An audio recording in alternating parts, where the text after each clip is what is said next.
Hi, my name is Lynn with WTI.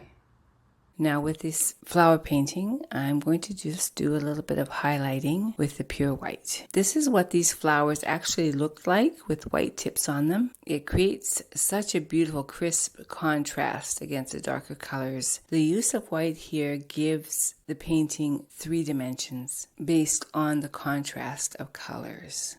Now in this eagle painting, it's a fine example of the use of white.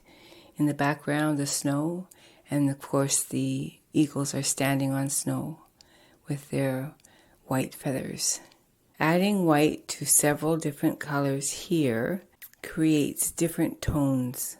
It's not only used as a highlight, but also it's needed to create many varieties of colors, such as pastel colors, and some things are not bright colors, so the white can tone it down. As you can see what happens when I add white to a lighter blue, I get a nice soft light blue, and a color like this can change even the mood of my work, and I like that. We can see here how smooth the texture is of the paint. It has a perfect consistency out of the tube. White is used very often in paintings, and most artists like myself, have a larger tube of it on hand.